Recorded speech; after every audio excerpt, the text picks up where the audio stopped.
unfortunately do not have any nautical themed slides, so apologies for that. Anthony Hayes, I'm a vice president at Revelstoke Capital Partners.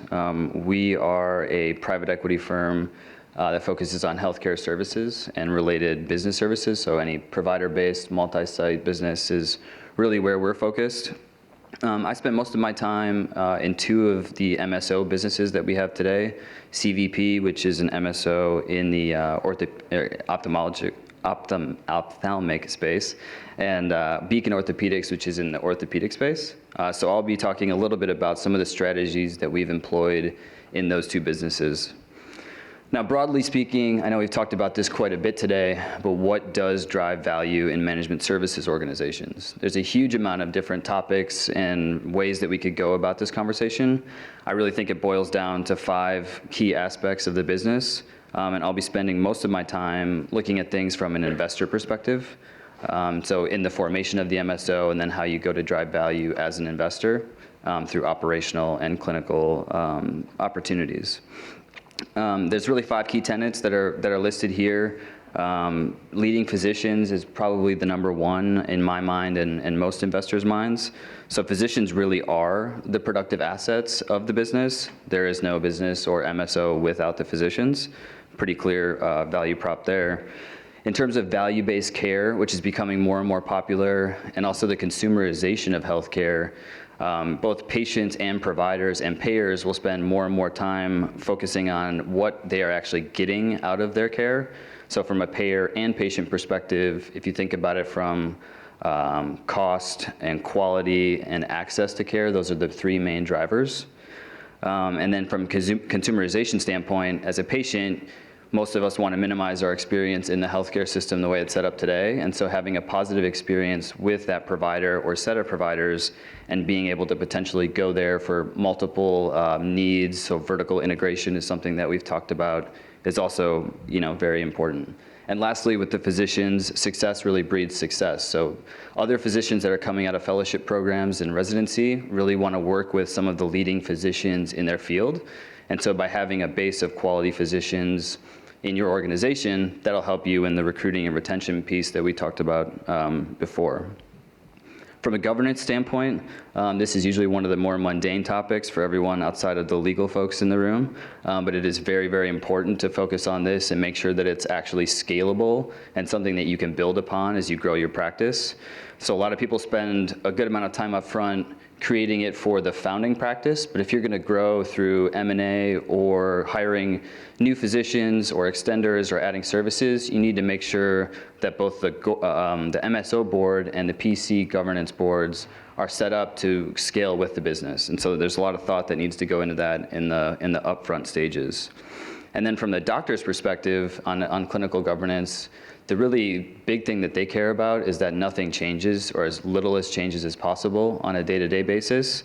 And so from our standpoint as an investor, and I'm sure different private equity firms feel differently, but from our standpoint, we want the clinical autonomy to be 100% with the MDs. We don't have much value to add in terms of clinical protocols, and so we want that to stay basically completely with them. But it is a balance, as people have talked about today, in making sure that you can have a sharing of best practices or increased operational efficiencies, but also not sacrifice some of the quality aspects that we were mentioning earlier. And then the last main topic that I'll talk about today is the density and market share. And so we as private equity investors don't see a lot of growth driven through utilization. I know that was one of the topics prior to this conversation, but if you have a utilization-based growth strategy, there's almost no chance that that's either successful or compliant. So we really focus on growing through a myriad of other ways, one of the main ones being payer contracting. And in order to have an increased amount of ability to do payer contracting, you usually have to have some kind of density with the payers, as well as the quality and the access. In terms of the first key thing I'll talk about today is really based on the physicians. As I mentioned, the physicians, are the productive assets of the business. I'm going to focus on kind of like the transaction-related portion of this and the creation of the MSO. And so in that aspect, there's really 4 key stakeholders, and I'm going to talk a little bit about how they're all impacted differently by transaction, as well as some of the key considerations you should think about as you're creating an MSO if you're an investor or even an operational person. The first is probably the easiest and most straightforward, employed physician. Typically, these folks are the least impacted. There's really no compensation normalization change associated with this group, and there should be as little day-to-day impact as possible. The key consideration for this specific group is just communication, making sure that you're engaging them early and often, and making sure they understand what's going to change, why it's going to change, and if there is any changes, why it benefits them and why it benefits the broader business. The next group is the existing shareholder physicians. And so for this group, it's a completely different conversation. This, in my opinion, is the most difficult group to deal with because they have all of the control, and there's also a push and pull from an economic standpoint about how to set up the MSO. And so this is usually the group that, obviously, as shareholders of the business, are getting paid a multiple on their earnings today, and they're getting paid on earnings that they're normalizing through a reduction in compensation. And so one of the speakers earlier talked about the 50% reduction in compensation, which is obviously a push-pull balance between investors and physicians, because the higher that they reduce their compensation on a go-forward basis, the bigger their EBITDA or earnings is today, and they're getting paid a multiple on that. So there's an incentive for people to lower their compensation as much as possible. However, us as investors and all of the other physicians, I mean, physicians retire and physicians leave in mid-career, right? And so replacing those physicians, you have to be able to be paying a market salary or competitive salary or competitive compensation scheme like percentage of collections or something like that, and be able to actually recruit and retain physicians with that economic model going forward. So it's a push and pull between investors and physicians. In terms of the compensation scrape, which is the reduction in comp, we as a private equity firm are a little bit less focused on their percentage reduction and more focused on what their percentage or percentile is in terms of that geography and that specialty. And so if someone's being paid 3x the market and they normalize by 50%, that's a very different conversation than someone who's making below market for their specific specialty and also taking a compensation reduction. So something that's very important from our standpoint. And then there's opportunities for income repair like we talked about previously. And one of the biggest ways to do that is through payer contracting in my mind. And I'll talk about an example of one that we had in our ophthalmology business in a little bit. But there's some opportunity for growth through that. And then from an alignment of incentive standpoint, from an investor's standpoint, you want to make sure that they have rollover equity, so they're invested in the business with yourself, and that you can have aligned incentives that way outside of the go-forward compensation. Biggest consideration for this group is communication with the other three groups. So this group has all of the voting rights typically for whether or not you affect a transaction. They're getting paid a certain amount of proceeds. Usually the other three groups in this puzzle are not being paid anything as a part of that transaction. And so just making sure that they're open and honest with everyone and really building goodwill is very important.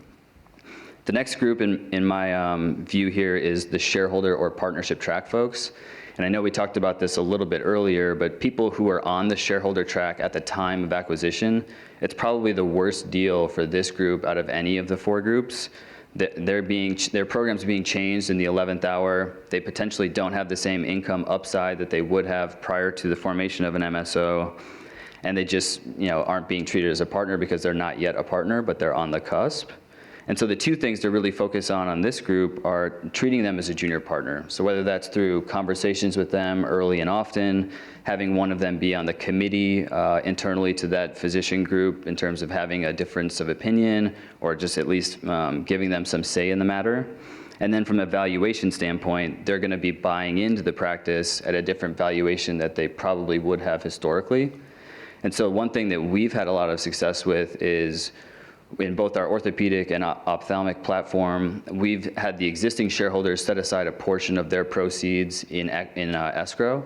And so for the shareholder track physicians. And so for instance, in Beacon, there were 3 people on the shareholder track that typically, as we said earlier, 1 to 3 year program.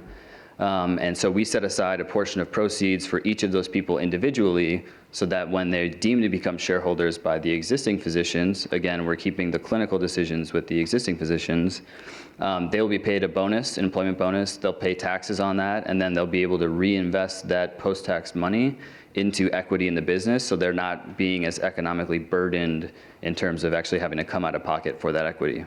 And then, as the lawyers in the room know very clearly, we can't give doctors equity as much as we would love to, so this is a kind of a workaround for that. And then the last group is the future physician. So this is the one that maybe as an investor today or at the formation of the MSO today, you might not be as focused on. But this will be the focus of the next investor, into how you recruited those physicians. Are they ramping up to their productivity based on their specialty? Are they staying with the practice? Are they happy? Obviously, as the more physicians you add, the more you de-risk from any one key person. And so for this group, we've had success by reserving a pool of equity for them to buy in at fair market value, but at option value. So it's effectively an option on the common equity, and they can buy that at a lower cost to them, but also have some skin in the game since the valuation has changed. And then lastly, just the life cycle of a physician. I mean, there is no MSO without the physicians. There's a lot of interplay between these three different stages of career development. And it's really important to consider how these stages all play together. From a recruiting standpoint, I think the big focus is physician leadership, making sure that you have physicians that are clinical leaders in their space and are doing things the right way and in a compliant manner will help drive the same type of physicians to your organization. From a retention standpoint, communication is key, especially post-MSO or post-transaction. We've had success in holding town hall meetings or having a physician liaison who works between the MSO board and the clinical governance board to share any concerns or questions that come up from the younger physicians. And then retirement. I mean, retirement's a fact of life. Everybody is going to retire at some point. And so making sure that you've had a lot of thought and you have a system in place for the succession planning is very important. Retirement can actually be a net positive if you think about it. So as physicians are ramping down their practice and working towards retirement, typically they don't go from full productivity to nothing the next day. And so you can utilize that as a mentorship program for some of your younger physicians and have them be ramped up a little bit faster by sharing a book of business with the older ones. And there's a lot of opportunities there, but unless there's good communication between the physician and administrative leadership, that's not going to happen.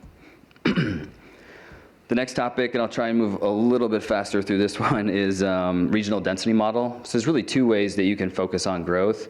One is what I have here called kind of like the national growth model or planting flags. And so this is where you have disparate practices in disparate geographies. And so one thing that's beneficial for that is that you get a first mover advantage in some of the different geographies. But healthcare, as we all can agree upon, is still a very local or regional service. And so having the health system relationships, the payer contracting relationships, the ability to recruit is very important. And so what we've actually done is more of a regional density approach, and CVP is an example of this. And what we've done is created a super regional hub where we focus solely on the Ohio, like the tri-state area and the Cincinnati MSA specifically. And then we'll enter into a new geography much more opportunistically than trying to plant a bunch of flags across the country and then backfill. And so of our 5 transactions we've done to date in terms of add-ons, 4 of those have been in Ohio and 1 has been in Virginia. And that group was effectively a platform in and of itself, although that definition changes based on who you talk to and what industry, but they had a lot of administrative leadership and can support the growth of other practices is what I mean by that. In terms of the regional strategy, it's very straightforward. You start with a hub or someone that's of the good clinical quality as well as the administrative staff. You can then add or acquire additional services as necessary. And so if you don't have all of the major subspecialties, so for instance, I have orthopedics up here. If you don't have all of those, you can continue to add them either by hiring physicians to build out their own practices or acquiring smaller practices. And then some folks, as we talked about, are focused on vertical integration. And so in orthopedics, that would just be containing or controlling the entire wallet share of the patient. So that includes orthopedic urgent care. When someone gets injured, they can go see an orthopedic surgeon in a very specific urgent care setting. Physical therapy, DME, durable medical equipment, MRI, X-ray, imaging, and then post-hab physical therapy as well. And the more of that you can control, obviously, it helps to create earnings for the business. But it also is a quality aspect where if you actually control all parts of the episode, from a payer's perspective and a patient's perspective, it's much more convenient. And as we move towards value-based care, especially in orthopedics, that can become more and more beneficial to you. Next, just on selection criteria and prioritization, not gonna walk through the whole thing here, but one thing is just making sure that you enter into a new region more opportunistically in the model that we've chosen to take. And so we're not kind of looking at 100 different groups in 100 different areas. We're very strict about the types of groups that we'll look to partner with in a new region. But there really are like two things that you cannot compromise on as you grow either regionally or nationally, and that's quality. So coming down to the doctors in terms of, are they compliant? Are they doing things the right way? Are they leaders in their fields? And then geography. Those are things that you probably cannot change. So entering a geography with a growing population, a relatively low unemployment, places people want to live. And so there's very specific geographies that we will or will not enter based on that. Quick case study on CVP and payer contracting. So again, payers really focus on three things: access, quality, and cost. We acquired Cincinnati Eye Institute, which was a large independently held ophthalmology group in May of 2018. They actually were already an MSO before we invested in them. And so they were providing MSO services to two small groups in Dayton, Ohio. And so those were our first two acquisition targets, as you can imagine. And so we added those groups to the CVP platform. Now, both of those groups were about $1 million in earnings on a standalone basis. But just by re-credentialing those physicians onto our payer contracts, CEI was a 80 provider business. These groups were 7 or 8 providers each, so obviously a very different conversation with payers in the market. But just by re-credentialing them onto our payer contracts, we were able to double the earnings of that business, which is good for two reasons. One, for us as the MSO to drive additional profitability. But then for them, they were able to get some income recapture because they were billing for twice as much collections by doing the same exact amount of procedures and doing everything exactly the same. So it helped to repair some of the income that they had normalized as a part of the transaction. Acquired a fourth group in Ohio, and now we're very close to another one. And this is kind of what I wanted to spend a little bit of time on. So this group doesn't have an ambulatory surgery center, which, as you guys probably know, ophthalmology is a big utilizer of that. And so they do all of their surgical cases in a hospital setting, which from a payer's perspective is not ideal, right? They want to push as much out into the ambulatory surgery environment as possible. And so just by moving, a third or a half of their cases from the hospitals to our ambulatory surgery centers, we're able to double the earnings of that business, but also save the commercial payers in the market millions of dollars. And so it's a big paradigm shift of a conversation with payers in terms of not going to them and saying, I have a large network, you can't work around me, I want an increase, to I'm actually saving you money and I want to help share in the savings together. So for us, it's been very successful. I've only got 2 minutes left, so I'm going to fly through governance, but we can set up some more time, or if people have questions, they can reach out to me. This is usually one of the most mundane topics, but definitely something that's really important to focus on. It's really the memorialization of the roles and responsibilities between the MSO and the PC. Very basic MSO PC model here, and there's obviously different ways you can structure the ownership of the practice entity based on corporate practice of medicine and other aspects. Ohio is very lax from a corporate practice of medicine standpoint, but we as investors have still chosen to have the physicians retain their practice entity ownership, which from our standpoint is great. We don't want to touch clinical autonomy either way, but this helps to drive that message home. And then from an add-on perspective, if physicians can still say that they own in their practice, it definitely helps in those conversations as well. In terms of general governance overview, we talked about this a little bit. The PC is really focused all on autonomy, making sure they have all the clinical decision-making, and there's not a lot of day-to-day changes for the physicians. And from an MSO standpoint, it's much more administrative in terms of financing, debt or equity, budgeting, CapEx, and things like that. And then the M&A is probably the easiest example of a shared service where the doctors typically will source the transactions because they have all the relationships, and then us as administrators will help to execute on those. The very last thing is really just on the board composition. So this is a fairly standard MSO board, but the one I wanted to talk about is a little bit nuanced, where in CVP and Beacon, we have the first 4 boxes are the same, but we have these 2 different manager positions. One's a voting and one's non-voting. And so the voting seat, which is a full board seat, is the majority of the minority shareholders. So if you take the entire shareholder base, you subtract us as the private equity investor, you subtract the founding practice, that residual amount of people will be able to appoint 1 voting board seat. And so if you think about it in practical terms, it's usually the second largest group in the chain. So that's one. And then the non-voting seat, which is effectively an observer seat, is created by the largest group within an existing region. So back to the CVP example, we have a region in Ohio, we have a region in Virginia. Ohio is kind of like the founding region because that's where the founding group is located. And so the next region, which is in Virginia, would get the non-voting seat, but they would still have a voice at the the corporate governance board. So a lot of topics that we flew through, but I'm happy to answer any questions in terms of private equity or, kind of the growth metrics or anything like that.